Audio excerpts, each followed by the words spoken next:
নতুন ক্যালেন্ডার বলছে 2026, কিন্তু বাংলাদেশের জন্য এটি শুধু আরেকটি বছর নয়।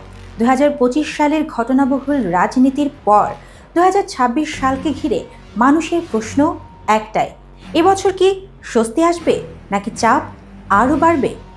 রাজনীতির গতিপথ ঠিক করে দেবে বাজার দর, কর্মসংস্থান, নিরাপত্তা, এমনকি মানুষের দৈনন্দিন জীবনও। 2026 সালে বাংলাদেশের রাজনীতির সবচেয়ে বড় চ্যালেঞ্জ হবে স্থিরতা ও আস্থার সংকট কাটানো। রাজনৈতিক দলগুলোর মধ্যে সংলাপ বজায় থাকে কিনা, গণতান্ত্রিক প্রক্রিয়ার ধারাবাহিকতা থাকে কিনা, এসব বিষয়ের ওপর পুরো বছরের চিত্র নির্ভর করবে।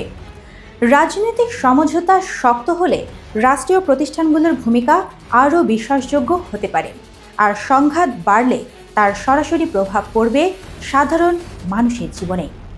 বাংলাদেশের রাজনীতি আর জনজীবন আলাদা নয়। 2026 সালে এর প্রভাব সবচেয়ে বেশি পড়বে দ্রব্যমূল্য ও জীবনযাত্রার ব্যয়ে। রাজনৈতিক স্থিরতা থাকলে বাজারে সরবরাহ স্বাভাবিক থাকার সম্ভাবনা বাড়ে, সিন্ডিকেট নিয়ন্ত্রণে আনা সহজ হয়, নিত্যপণ্যের দামে ধীরে ধীরে স্বস্তি আসতে পারে। কিন্তু অস্থিরতা বাড়লে সবচেয়ে বেশি ভোগান্তিতে পড়বে নিম্ন ও মধ্যবিত্ত আয়ের মানুষ। 2026 সালে সাধারণ মানুষের বড় আশা কাজের সুযোগ।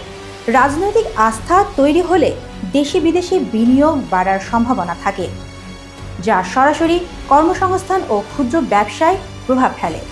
যুব সমাজ চাইছে শুধু প্রতিশ্রুতি নয়, বাস্তব কর্মসংস্থান ও উদ্যোক্তা সহায়তা।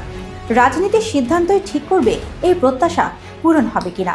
রাজনৈতিক সহিংসতা কমলে আইন শৃঙ্খলা পরিস্থিতির উন্নতি হয়, এটাই বাস্তবতা।